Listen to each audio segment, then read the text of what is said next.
Life happens for you, not to you. Discipline will fail. Reasons will never fail you. Gosh, I love serving people. I love making a difference in some other person's life. Our obsessions become our possessions.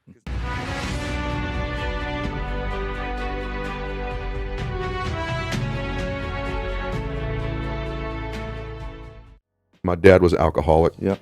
My dad's my best friend, but he's been sober now 30. In fact, he just got like a cake at one of his meetings a couple weeks ago, but he's been sober over 30 years. But while I was in the house, a lot of chaos, man, a lot of stress. My dad was an alcoholic and I think drug addict too for a while, and just stress constantly. You know, is he coming home? Yep. Is he not coming home? You know, a lot of people relate to that. If he comes home, which version am I getting? Is he mad? Is he drunk? That's a real one. You know, and I remember every day my dad would walk in the door. I just thought it was normal. My dad would walk in, take his suit coat off, walk over to the liquor cabinet, pour Beefeater's gin into a glass, drink the whole damn glass, pour another glass in, drink another glass, pour another glass, drink another glass, and then like, hey kids, I'm home. That was the routine. That was on the good days. You know, everybody has some weird shit in their family. There's something, whether it's a crazy relative or whatever. Mine was that kind of dysfunction. So it was not the best place in the world, but it was loving. Literally, as a little boy, I remember thinking, I want to make them proud of me. If I do well, maybe my dad will stop drinking. The times I'd see my dad happy is when I hit a home run or I brought home an A. So I started linking achieving to making them happy to things getting better, right? Yeah. So almost always in life, it's not the event that happens to you, it's the meaning you take from the event, right? So, and I have this big overriding theory that sounds corny, but like, I promise you it works. Life happens for you, not to you. And that's always true in hindsight. You look back at anything in your life that was really difficult, man, in hindsight, you're like, man, that was actually kind of good because it made me do this, or I dropped them out of my life, or we moved here, and that led to this and this and that and the other thing. The key thing to being happy and productive is being able to see that as it's happening. When you realize things in your life happen for you truly, especially in hindsight. Everybody knows it in hindsight, right? If you look back at any disaster, tragedy, most people look back 5-10 years later, they go, that happened for me. That was actually a good thing. And so I was unemployed. I couldn't find a job. And my old man, my dad, was the best dad role model you could ever have in your life. Hardworking man, good man. He's a better man than me, has more integrity than me. He's the best man I've ever known. But when I was growing up, my dad had a drinking problem. And so my dad had gotten sober recently, and he was going to these meetings. And he comes home from one of his meetings and says, there's a guy at my meeting who can get you a job. And it's right down the street in San Dimas. You're going to be working with kids. Doesn't pay anything at $6 an hour, but you're going to get this damn job. So show up there tomorrow morning, 8 a.m., ask for Tim. So I drive down there. It's a place called McKinley Home for Boys. Little did I know that would alter my entire life. That was the most significant thing that happened to me. And so I walk in there. I said, I'm Ed Mylett. I'm here for the job. They're like, what job? I'm like, I don't know. Just my dad told me to show up here. Yeah. And I need to ask for Tim. They're like, we have no idea who the hell Tim is. What's his last name? I said, I don't know his last name. And they're like, so you showed up for a job that you don't know what it is and you don't know who it is that's hiring you. I'm like, here's what I know. He's an alcoholic. I'm like, oh, Tim. That's Tim. Yeah, we know that Tim. And so they bring me to the guy and he says, you're hired. Let's go. Like literally shakes my hand and you're hired. And he introduces me to these 8 boys that were my boys. They were 7, 8, and 9 years old. And basically I lived with these boys, these precious boys. And we ended up adding a few more. My boys were all wards of the court. They were all molested by family or parents were in prison. And so they had no family. And so my whole life changed. All of a sudden, I'm this 22-year-old guy. These guys become my sons. I lived with them. It altered me completely. Wow. Like what I wanted to do. I always wanted to be famous and rich and successful. And now I just wanted to serve.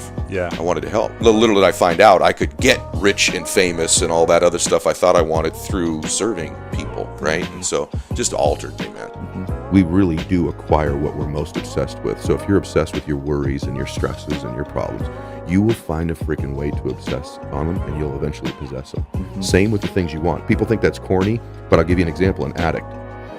Addicts take all different kinds of forms, but we could go out on the street here. And by the way, I want to make sure that people understand this. Not everybody that lives on the street is an addict. They've got mental illness, or some people actually chosen to live there. But if we found an addict that was living on the street, no job, no income, no source of money, they find a way to get their drug. don't they? You find a way. If you're obsessed with something enough, regardless of the conditions, and addicts are the perfect example. They can have no money, no resources, been locked up before. Everyone knows they're trying to get it. They could be in support me, but if they want that drug bad enough with no resources, no nothing, they find a way to get it. That's how humans are when they get obsessed with something. So don't tell me you can't win. Don't tell me you can't build your company. You can't get the person you want or the money you want. If you want it like an addict, bad analogy, but true, you want it like an addict needs their fix, you'll find a way to get it. That's how human beings are. I was an out of control person back in those days, meaning this. I woke up worried, stressed, fearful, and I immediately start thinking about a bill I had to pay, something that was wrong, and I'm in a state of reaction to begin I'm talking within 6 minutes of waking up, 6 seconds. Most people listening to this, that's what they do. I said, I got to grab control of my morning, and I set up routines in my morning. Maybe they served me, maybe they didn't, but they were things I could deliver on doing for myself. And so not only did that give me control over the day, but I started to stack my self-confidence too. Eventually get out of everything, eventually, what you think you're worth. That is a fact, okay, as a fact. And so where you are right now, it's hard to accept this, but it's what you think you're worth. And the more and more you start putting in the effort, start keeping promises you make to yourself, and you do it long term, man. You don't have a 1 week track record with you, but you got a 3 year, a 5 year track record with you. You are going to start to get what you think you're worth. You're going to start to get what you deserve. Ironically, my dad's alcohol abuse when I was a kid happened for me because I could relate to dysfunctional families. Not to the extent of theirs, but I understood what it was like to live in stress as a little child. Yeah, and you knew what they were feeling. You knew the inner dialogue in their mind, and so you could cater help to that same voice. I knew some of it, yeah. And so I was born for that. He prepared me for that, right? He's always preparing you for the next step if you'll just look for it. And so what ended up happening was I fell in love. Something transferred. I went from this cocky, ego-driven athlete, which I don't know that you ever shake completely, right? But I went from not being about me. I was like, oh my gosh, I love serving people. I love making a difference in some other person's life, these little guys' lives, some of which are still in my life to this day. And so all of a sudden I went, oh, what I'm gonna do somehow with my life is going to somehow involve helping other people. Discipline will fail. Reasons will never fail you. When you have big goals, the mistake people make is they think, oh, these freaks, this Alex Rodriguez, this Mylett guy, whatever, we're these freaks of discipline. No, I have massive reasons attached to all of my goals that compel me to take action when I don't feel like it, okay? Because I'm naturally a lazy dude. I like Cheetos. I like the couch. I like naps. I like sleeping, right? I have to override the real me with massive reasons. The heart issue, my daughter, all of that were my reasons. All of a sudden, now that gratitude was important to me, serving people, number 2, was important to me. Now I'm seeing all these places to be grateful for and people that I could serve, because prior to that, it wasn't important to me. What was important to me was I was broke. So I'd see more of it. What was important to me is how starving I was. I'd see more of it. People were taking advantage of me. People were letting me down. So I'd see more of them. People think this is like mumbo jumbo, corny shit. Forget it. It's not even mindset. It's actually how your brain's designed. So if someone tells you that's positive thinking, they're wrong. This is actually the design of your brain. So why not take control of that and start to push into yourself that what's important to you? And the more you repeat a thought, repeat a vision, the more that RAS goes, ooh, red Corvettes. And it starts to see them, sees opportunities, sees good people, sees resources, sees all these different blessings for you because you've programmed it. That's why you really do get what you see. Like if you really do, people think people suck and they take advantage of you. That part of the world is revealed to you over and over and over again. It's a freaking fact. That's why when you get to the other side, like neither you nor me feel like we're on the other side yet, but other people think we are. So identity is the governor on our lives. It's the invisible force that no one understands. And once they do understand and get a hold of it, their life can change. And so not only if you don't get a hold of this, will these outward conditions of your life keep being exactly the same, but you could behave differently. You could do all the work out. You could be thinking great thoughts, but you are going to get out of your life. You're going to be the most powerful force in the world, I think, is to be consistent with the concepts, ideas, and worth that you hold for yourself. You will get that out of your life, what you will tolerate.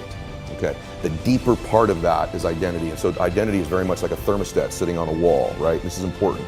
Once that temperature is set at a certain degree, everything in the world externally can hit it, and you will find a way to get that temperature. So even in this house, let's say it's set at 80 degrees. If we opened up all the doors and cold air, just the worst things in life, the blizzard of life came in, the thermostat will kick the heater on and it will regulate this room back to 80 degrees. The reverse is also true. It's a super hot day. Great things are happening in your life. It's getting hotter and hotter and hotter. If you're at 80 degrees, that internal thermostat will find a way over a window of time to cool your life right back down to 80 degrees again. So the key, the secret key, is to be able to shift that identity. 90, 100, 120. Hey guys, thanks for sticking around. If you'd like more, click the videos right here. They're exactly what you need to see next. And if you're new here, hit subscribe and become a part of the Max Out community. And tell me what you think about the videos in the comments below. I read all of them every week, and I select winners that get all kinds of prizes, gear, coaching calls with me. Make a comment.